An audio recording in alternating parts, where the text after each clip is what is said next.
140 pounds.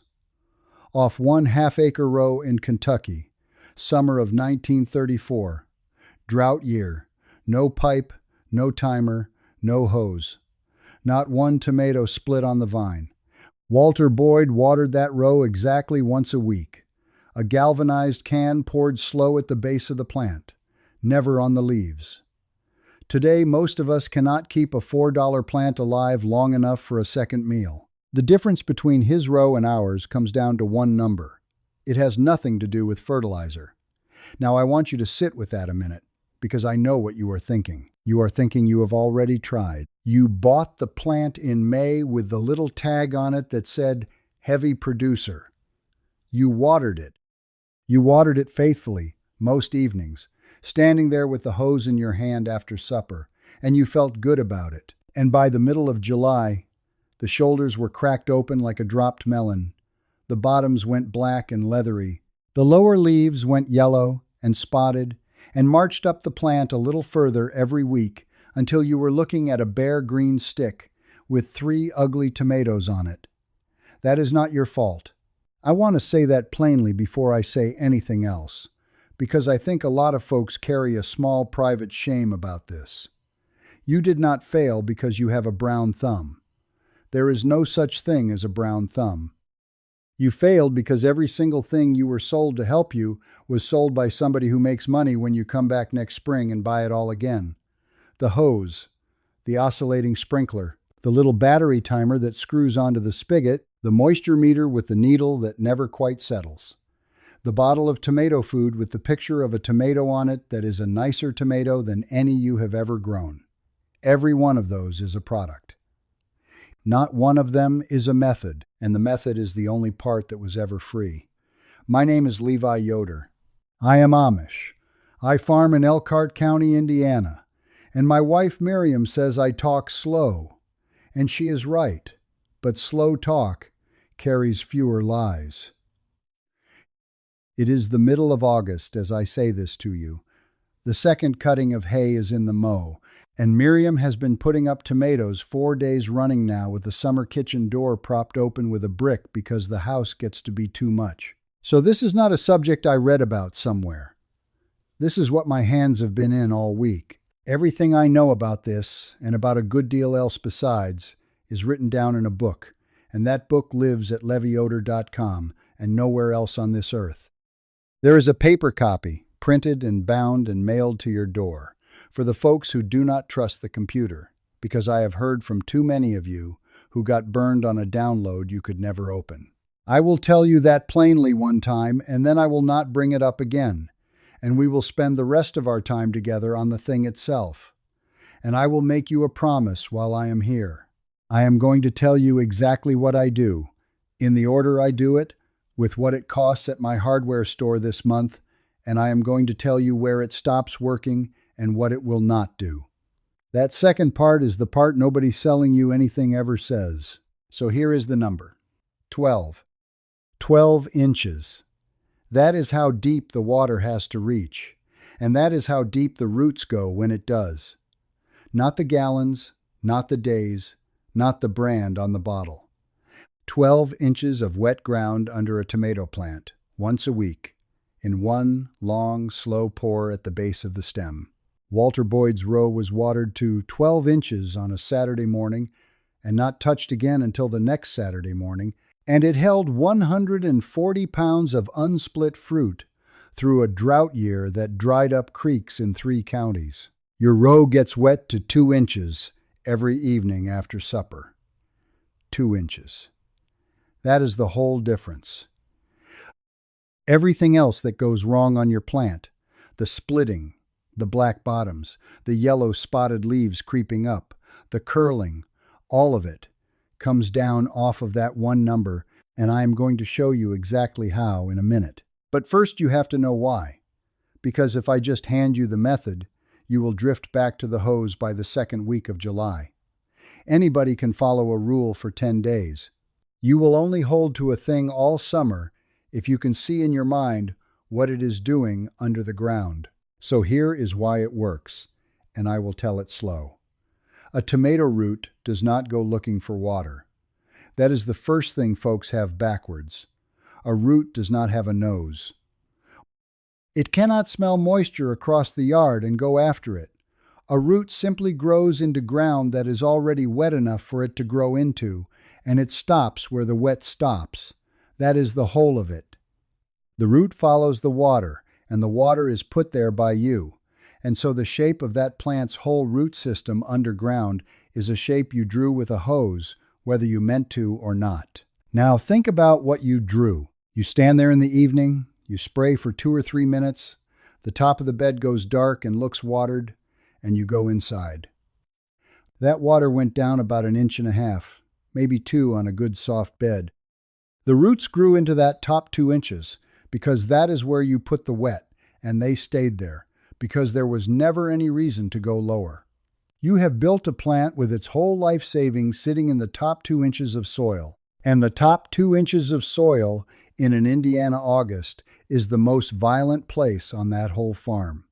It goes to 130 degrees under the sun. It dries out completely by 2 in the afternoon and gets soaked again at 7 in the evening.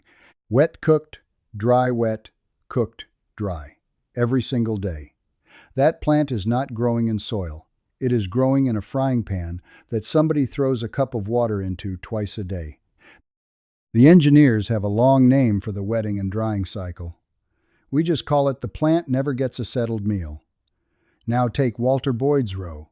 He soaked that ground to 12 inches. The roots grew down after it because the wet went down and there was no reason to stop. 12 inches down, sometimes 18, on a good loam by the end of the season. And ground at 12 inches in August is a different world than ground at 2 inches. It sits around 72, 75 degrees.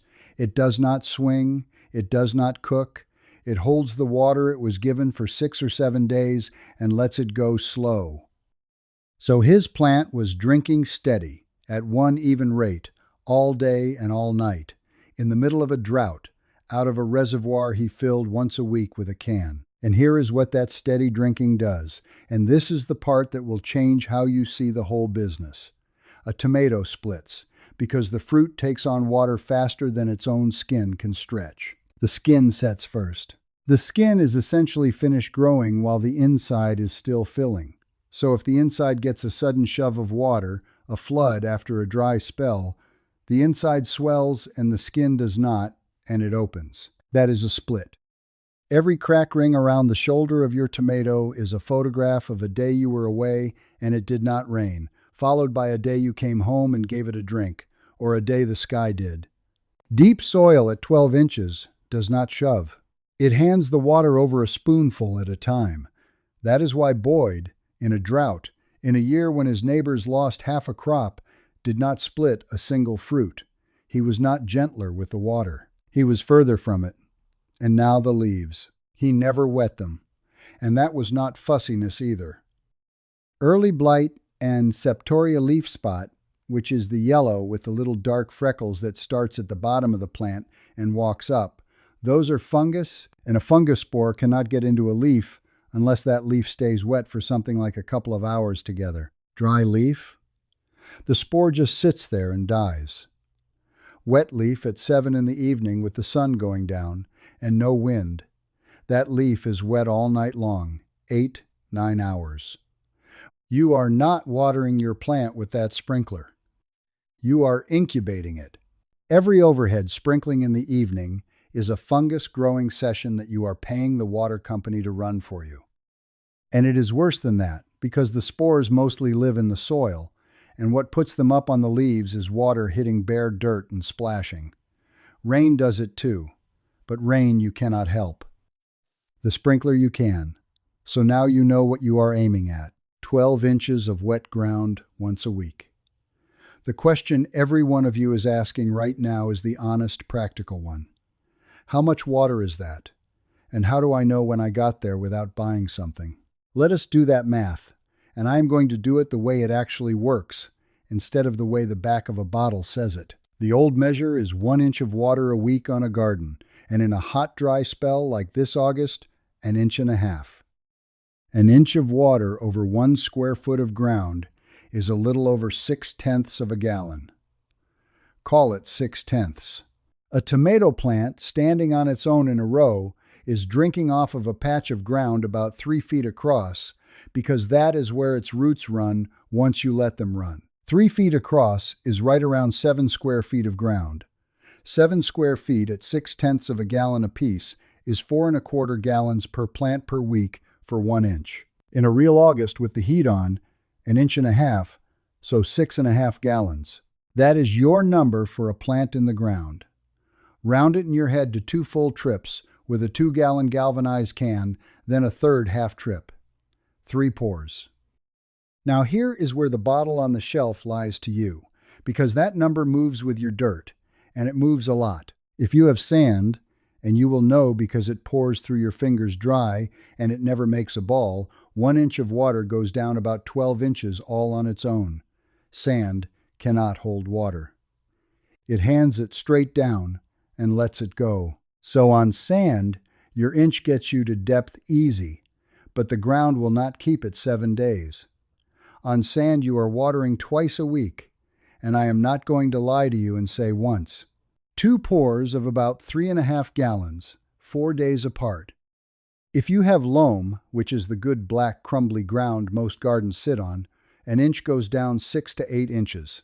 So to get to 12, you need something closer to 1.5 to 2 inches of water in that 1 pour, and loam will hold it a full 7 days without complaint. Loam is what this whole method was built on, and loam is where it shines. If you have clay, and you will know, because it makes a ribbon between your thumb and finger and it cracks in a grid when it dries, an inch of water only penetrates about 4 to 5 inches, and it goes in slow. Clay will hold moisture the longest of the 3, 12 days sometimes. But if you pour 6 gallons on clay all at once, you will get 5 gallons of runoff and a mud puddle and 1 inch of penetration. On clay, you pour in stages. 2 gallons, walk down the row and do the others, come back, 2 more gallons, go around again, 2 more. 3 passes, maybe 15 minutes apart. Same total water, 3 times the depth. That right there is the single biggest thing I can hand a clay gardener, and it costs nothing. And now the test that replaces the $17 moisture meter with the needle on it, and I want to be blunt about that meter. I have used them. The cheap ones are reading electrical conductivity, which means they are as much reading the salt in your soil as the water in it, and they will tell you wet in a bed that has fertilizer salts built up in it and dry in clean sand that is holding plenty. They are not honest instruments at that price. Yours cost about $17, maybe $20 the way prices run now, and the 2 things that replace it are already attached to your arm. The first is the finger test, and it is for deciding whether to water at all. Push your first finger straight down into the bed alongside the plant, out about 6 inches from the stem so you are not tearing roots, and go to the second knuckle. That is about 3 inches. If it comes out cool and it comes out with dirt clinging to it, walk away. You are not needed today. If it comes out warm and clean and the dirt falls off it, that is your day. The second is the trowel test, and this one is for checking your own work, and almost nobody does it. And it is the reason folks think they are watering deep when they are not. The first week only, right after you finish a deep pour, take a hand trowel a foot away from the plant and cut straight down and lift the wedge out and look at the wall of that little hole. You will see exactly where the dark stops and the light begins. That line is how deep your water actually went. Not how deep you meant it to go, how deep it went. Do that once, the very first watering of the season, and you will find out in about 40 seconds whether you have been kidding yourself for 10 years. Most folks find the dark stops at 3 inches. Then you fill the hole back in, and next time you pour twice as long, and you check again. 2 trowel cuts in a whole season, and you never need to guess again. That is the whole college paper, neighbors. A finger and a trowel. Now let me give you the parts list, because I said I would tell you what it costs at my hardware store this month. A 2-gallon galvanized watering can with a long spout, $22 to $28 depending on where you buy, and it is the last one you buy in your life. My mother's is still in the wash house, and she has been gone 11 years. The long spout matters. That is not decoration. It lets you get the water under the leaf canopy without lifting your arm over the plant. A 5-gallon bucket, $6 and change new, free behind most any bakery or restaurant if you ask nice, and take the frosting home with it. A bale of clean straw, $9 to $12. And I will tell you plainly what to look for in a minute, because half of what is sold as straw is hay, and it is not the same thing. A hand trowel, $4 or $5, and you likely already own 3. An unglazed terracotta pot, the plain orange kind, with the hole in the bottom, 12-inch size, runs around $14. That is optional, and I will explain it. And a packet of seed.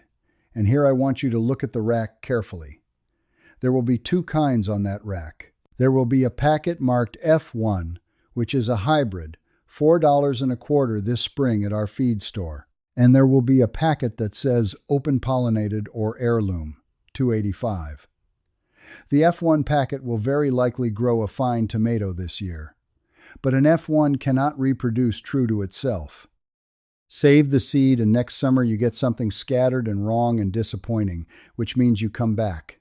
Every single year, forever, you come back to that rack. That is not a seed.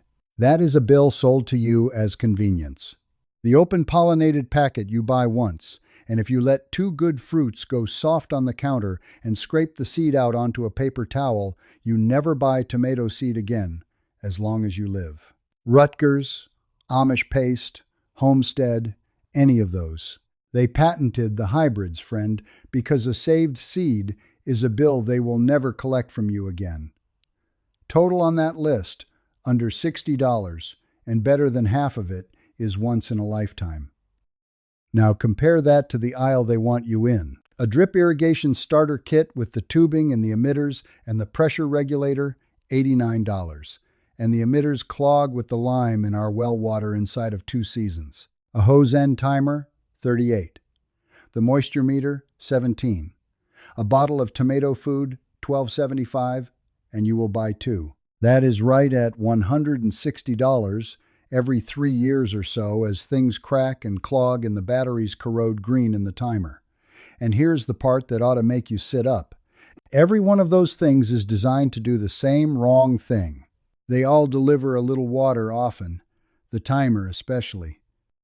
The whole selling point of the timer is that it waters your garden every day, so you do not have to. Every day is the disease. They sold you a machine whose entire purpose is to perform the mistake reliably. All right, here is the method, and I will tell it slow, and I am going to number it. 1. In the spring, before you set the plant, dig the hole deeper than you think. A tomato will root out of its buried stem, which no other garden vegetable of ours does. So strip the bottom leaves off and bury 2/3 of that seedling, laid in sideways in a shallow trench if it has gotten leggy on you. You have just given it 3 times the root it came with, for free, in 10 seconds. 2. Set a bare ring of soil around the stem, and do not mulch yet. Say that back to me. Not yet. I will tell you why shortly, and it matters. 3. Water it in hard the day you plant it. That first watering is the only shallow forgiveness you get. A gallon at the base. 4. For the first 2 weeks, water every 3 or 4 days, 1.5 gallons at the base. The plant has no root system yet, and you cannot make it drink deep from roots it does not have. This is the one stretch where frequent is correct. And folks who hear deep and infrequent and apply it to a transplant kill the transplant. 5. Then you stop. 3rd week, you go to the schedule. 1 deep pour, once a week. And here is the part most folks get wrong, so listen close. You do not pour it in one dump. You walk the row with the can and give each plant about 2 gallons, and then you go back to the head of the row and do it again, and then a 3rd time, 3 passes. The ground has to be given a chance to take it in. Water poured faster than the soil will drink, it does not go down. It goes sideways and off, and you stand there watching it run, and you believe you gave that plant 6 gallons when the plant got 2. 6. Pour with the spout down at the dirt, 4 to 6 inches out from the stem, moving it around that circle, not on the crown, not on the leaves, not from above. If you catch yourself lifting your arm, stop. Get down on one knee. Boyd knelt at every plant. That was not piety. That was the only way to keep the spout low. 7. Then walk away. 6 days. Do not go out there with the hose because you feel guilty. The wilting you may see at 2 in the afternoon on a hot day is not thirst. It is the plant closing itself up to save water, and it will be standing straight again by 7. Judge nothing at 2 in the afternoon. Look at your plants at 6 in the morning.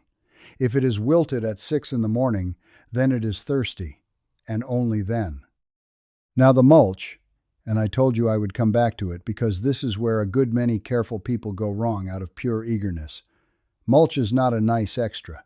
On this method, it is half the machine. That deep pour you just made is sitting in the ground trying to last 7 days, and the thing that steals it is not the plant. The plant drinks maybe a third of it. The rest goes straight up off the bare surface of the soil into the air, and on a windy 90-degree afternoon, a bare bed can lose a 1/4 inch of water in a day doing nothing but sitting there. Mulch is a lid on that. 3 to 4 inches of loose straw over the whole bed will cut that surface loss by better than half, and I have measured the difference on my own ground by how often I have to go out. Bare bed in August, I am pouring every 5 days. Strawed bed, 7, sometimes 9. It does a second job too, and this one is free money. That mulch is a wall between the soil and the underside of your leaves. Remember what I said about early blight, that the spores live in the soil and get splashed up. Straw stops the splash. You are cutting your blight pressure roughly in half with $9 worth of straw. Nobody sells that as a fungicide because they cannot put a label on a bale. Now, straw or hay. Straw is the hollow stem left over after grain is threshed. It is pale gold, and it has no seed heads in it. Hay is dried grass and legume cut for feed, and it is full of seed. And if you mulch a garden with hay, you are planting a lawn on top of your tomatoes, and you will curse me all September. Look at the bale. If you see fat seed heads, walk away. A wheat or oat straw bale is what you want. Grass clippings work if they are dry, and from a yard nobody sprayed, but lay them thin, an inch at a time, letting each layer dry, because a thick mat of green clippings turns to a slimy hot felt that sheds water instead of letting it through. Shredded leaves from last fall are fine and free. Wood chips are fine around perennials, but I do not care for them on annual vegetable beds because you are tilling that bed every spring. And now the part almost nobody says. Do not mulch too early. If you lay straw down in the middle of May in Indiana, you have insulated cold ground and locked the cold in, and a tomato root will not grow worth anything below about 60 degrees of soil. You will stall that plant for 3 weeks and never know why. Wait until the soil has warmed through, which on our ground is around the middle of June, or roughly 3 weeks after transplanting, when the plant is up and running and the ground has taken its summer heat. Pull the mulch back a hand's width from the stem itself, all season, because straw laid right up against a wet stem invites rot, and it makes a fine hotel for slugs and cutworms. There is an older version of this that got forgotten entirely, and I want it on the record because it costs nothing at all. It is called a dust mulch. Before straw was cheap to move around, a dry farmer in a drought year would run a hoe through the top inch of the row every few days after a rain, just scratching, and that shattered top inch of loose, dry dirt acted as its own lid over the moist ground beneath. It works. It really does work. And Walter Boyd would have done it as a matter of course. I do not do it much myself anymore because straw is easier on my back, and it does the blight job besides. But if you have no straw and no money, a hoe and 10 minutes will save you water. Now let us talk about the black bottoms. because this one goes straight to the promise I made you at the start when I said this has nothing to do with fertilizer. You get a tomato with a flat black leathery patch on the blossom end, the bottom, opposite the stem. That is blossom end rot. And I would guess that 9 out of 10 of you have been told or have read on a bag that this means your soil is short of calcium, and the cure is eggshells worked into the hole, or a bag of garden lime, or a bottle marked calcium for tomatoes at $9 and change. I want to be careful here because I am not going to tell you eggshells are useless, and I am not going to tell you soil calcium never matters. On a truly acid sandy soil that has been leached out for years, it can matter, and a soil test from your county extension office will run you $15 to $20 and settle it for good. But on the great majority of gardens in this country, blossom end rot is not a shortage of calcium in the ground. It is a failure to move the calcium that is already in the ground up into the fruit. And calcium moves through a plant only one way, dissolved in water, carried up in the flow. It does not travel around freely once it lands. It goes where the water goes, and it stays there. So when the water flow stutters, when the plant goes dry for 2 days and then floods, the calcium delivery to the fastest growing part of the plant, which is the bottom of a young green fruit, misses a shipment. And that little patch of cells dies. Days later it goes black and you see it. Which means blossom end rot is a watering symptom wearing a nutrition costume. That is why it hits the first fruits of the season hardest and then quits on its own once the plant settles. That is why it hits container tomatoes twice as much as ground tomatoes. And that is why your eggshells did nothing.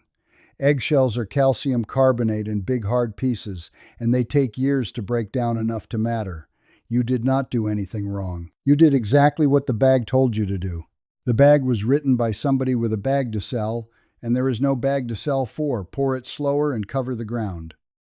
While we are here, let me do the whole diagnosis block, because if you know how to read the plant, you never need anybody's advice again.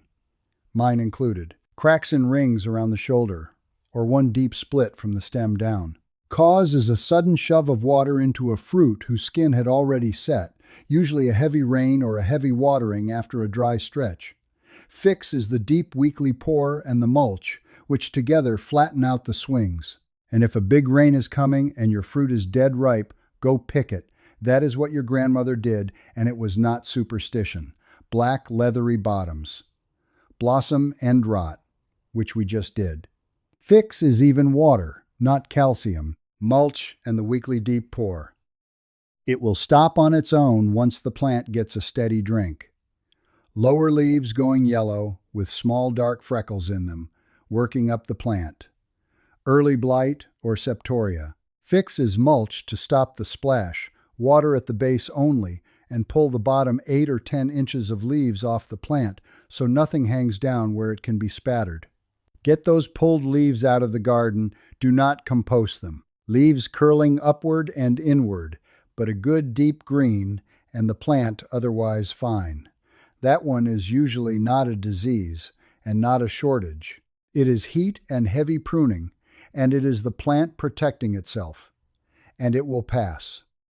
If the whole plant is curled, twisted, and pale, and the new growth is stringy, that is a different story, and the first thing I would ask is whether you or your neighbor mulched with hay or manure that came off a pasture sprayed with a broadleaf herbicide, because that stuff comes through the animal and through the compost pile, and it will wreck a tomato.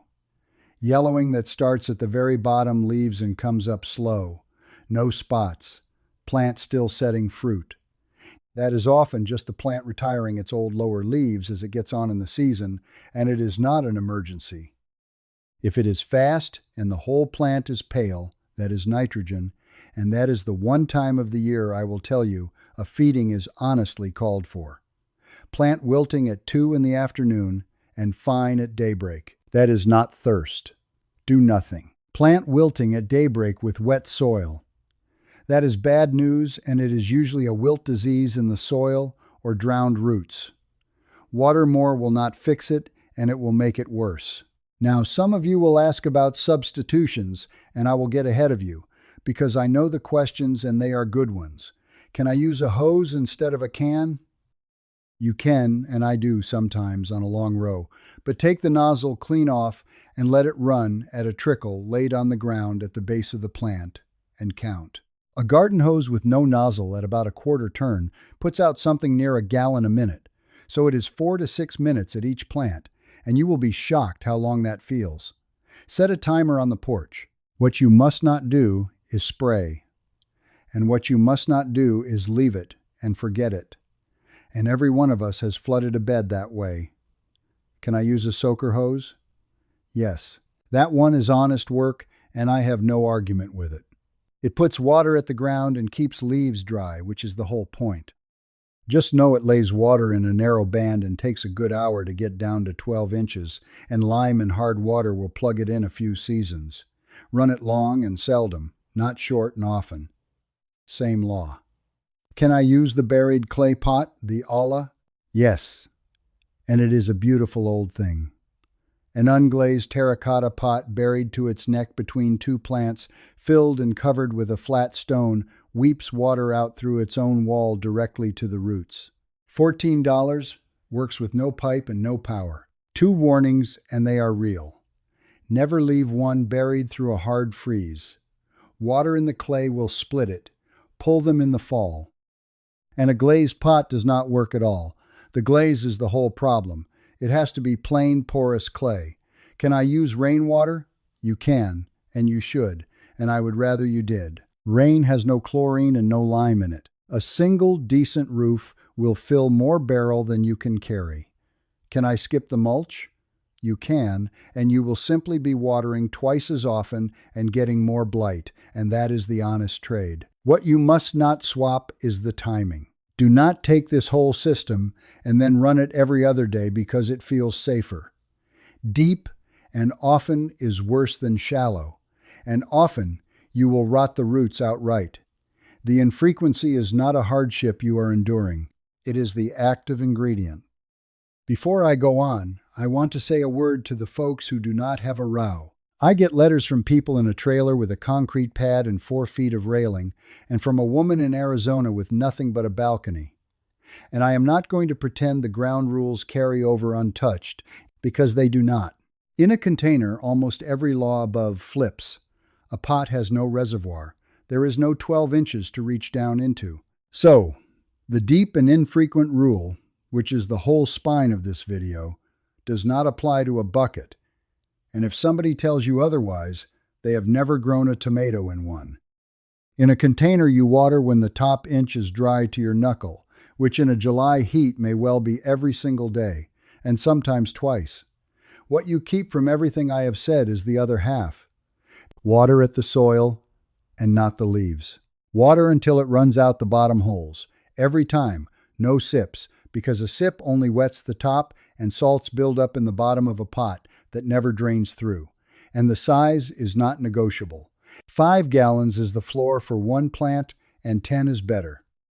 That cute 8-inch painted pot on the rack by the register will not hold one hot day of water, and the plant in it will swing wet and dry twice a day, which is the exact condition that causes blossom end rot, which is why container tomatoes get it so much worse. A 5-gallon bucket with 5 half-inch holes drilled in the bottom, $6 or free from a bakery, will outgrow a $40 decorative planter every time. Pick a determinate or a bush type for a bucket rather than a big indeterminate vine. Mulch the top of the bucket with an inch of straw, same as a bed, and stand it where it gets afternoon shade if you are somewhere truly hot. 6 to 8 pounds a plant off a bucket is a fair, honest season. 3 buckets, 20 pounds, and that is $50-odd of tomato off a slab of concrete. And if this is helping you, I would take it kindly if you subscribed. Not for my sake. Every subscriber is another pair of hands holding the library door open a little longer, and there is a great deal in here that has nobody left to carry it. Now the safety word plainly, because there is one real hazard in this whole subject, and it is not the water. It is the canning. When you get your 140 pounds and you go to put it up, Tomatoes sit right on the line between acid and low acid, and modern varieties have been bred sweeter and less acid than the ones your grandmother grew. So you follow the tested United States Department of Agriculture times exactly, and you add the acid they tell you to add, which is 2 tablespoons of bottled lemon juice per quart, or half a teaspoon of citric acid, and bottled lemon juice specifically because the acid strength of a fresh lemon varies and the bottled is standardized. Do not use a family recipe on this one. Do not can tomatoes with oil or with a pile of onions and peppers stirred in unless you are pressure canning them at the tested time for that mix, because those additions push the whole jar down below the safe line. Botulism does not smell, it does not look wrong, and it does not give you a second chance. That is the one place in all of this where I will not tell you to trust your own judgment over the chart. The other small caution, if you take water out of a barrel, is that barrel water is fine at the root, and I would not drink it, and I would not spray it up onto a fruit you are about to eat raw. Water the ground with it. That is all it is for. Now, let me be straight with you about what this does not do. And I want to calibrate the promise I made at the start, because I made you a big one. 140 pounds off a half-acre row is a real recorded figure, and it is a very good year on a long row of well-grown vines. It is not what you get. A 10-plant home row of a decent indeterminate variety, grown this way, on average ground, gives you 8 to 15 pounds a plant.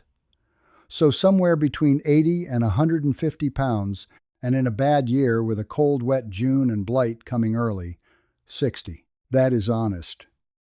I said the difference comes down to one number, and it does, but 12 inches of wet soil will not save a plant that got set out in cold ground, or one that never sees 6 hours of sun, or one that has fusarium wilt already in the dirt from tomatoes grown in that same spot 4 years running.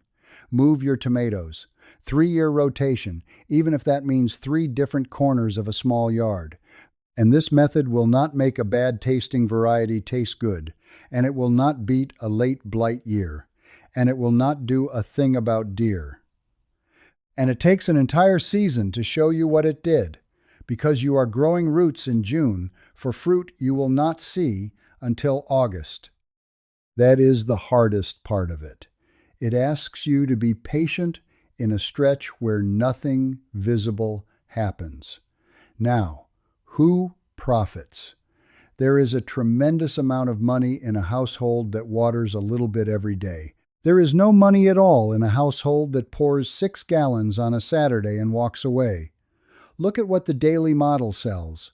It sells the timer, because a weekly job you can remember, but a daily job you cannot.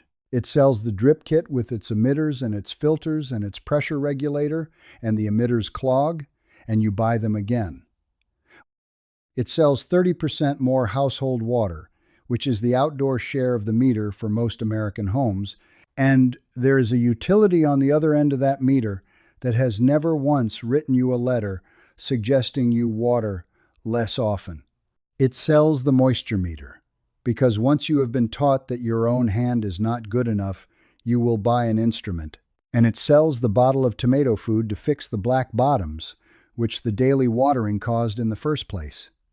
Do you see the shape of it? The problem and the cure are sold out of the same aisle by the same company, and the cure creates next year's problem. And I want to tell you how it actually happened, because I do not believe anybody sat down and arranged it.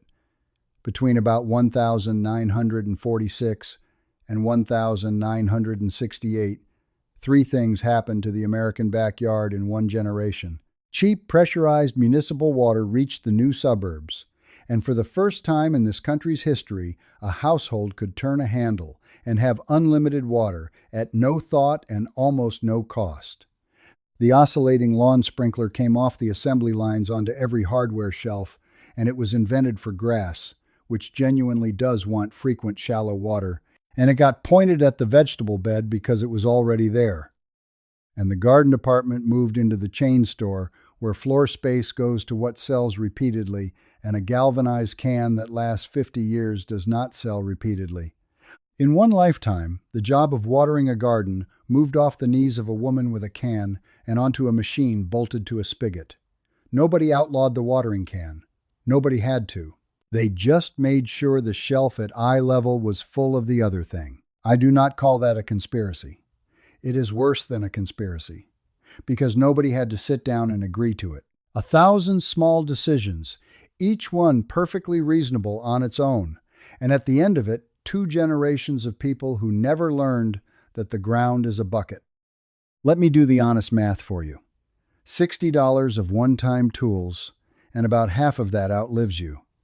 A packet of open pollinated seed, $2.85, once. If you save seed, straw, $9 or $10 a season. Against the sprinkler and timer and drip and meter and bottles, call it $160 every 3 years, plus the water. And against the grocery store, where a decent tomato was running $4 and change a pound at our nearest town this month, and the good ones more, 100 pounds of your own tomatoes is well past $400 of produce aisle, and that is not about being cheap. That is about being free. There is a difference, and everybody watching this knows it in their bones. Now, the other half of Walter Boyd's story, and this is the part that gets left out every time somebody quotes that number at you, 140 pounds does not do a family any good in August. In August, you are giving them away over the fence. His fed people through to March, and here is how that actually worked, because it is 4 different methods and not one. The canning. This is the bulk of it. A bushel of tomatoes is 53 pounds, and a bushel gives you somewhere between 15 and 20 quarts of whole or halved tomatoes, or 7 to 9 quarts of sauce, because sauce cooks down by better than half. So 140 pounds, call it 2.5 bushels, is around 40 quarts of whole tomatoes, or 18 to 20 quarts if you cook it all down to sauce, and most families do some of each. Miriam does about 2/3 whole and 1/3 sauce. Properly sealed and kept in a dark, cool place, those hold their quality a good 18 months, and they are safe well past that. Though the color goes and the flavor flattens after 2 years, dark matters. Light on a jar of tomatoes on an open shelf will fade it in a season. The green ones. This is the trick that nobody does anymore, and it is the one that actually carries you into winter. At first frost warning, you go out and strip every solid green tomato off the vines, and you leave the tiny, hard, immature ones because they will never come to anything. Wipe them dry, do not wash them wet, and put them away. Wrap each one in a sheet of newspaper. Set them 1 layer deep, not stacked, in a flat box or a drawer, and put them somewhere dark and cool, 55 to 60 degrees.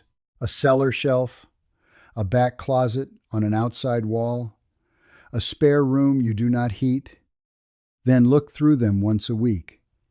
Take out the ripe ones and take out any one that has gone soft, because one bad one will take the box.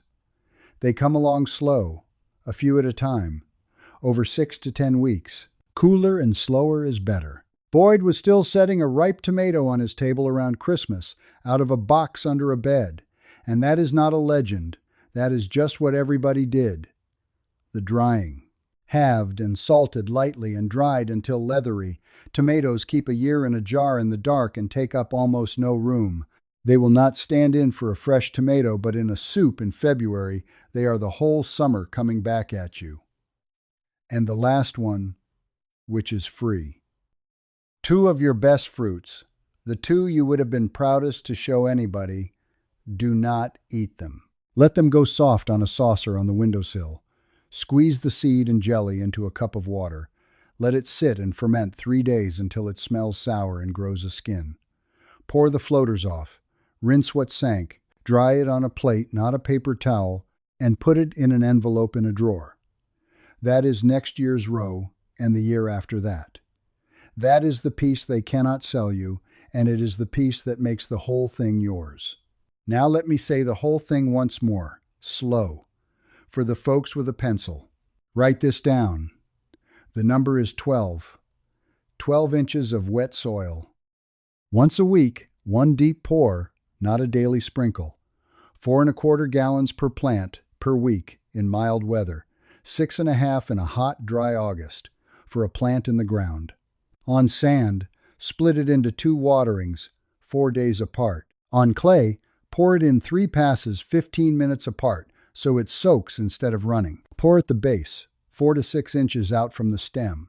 Spout down, never on the leaves, never overhead, and morning is better than evening. Finger to the second knuckle to decide whether to water. Trowel cut once the first week to check how deep you actually got. Straw mulch 3 to 4 inches, laid down around the middle of June and not before, pulled back a hand's width from the stem. First 2 weeks after transplanting only, water light every 3 or 4 days. Bury 2/3 of the seedling when you plant it. 5-gallon minimum for a bucket, and a bucket gets watered daily until it runs out the bottom. Blossom end rot is water, not calcium. Splitting is water, not fertilizer.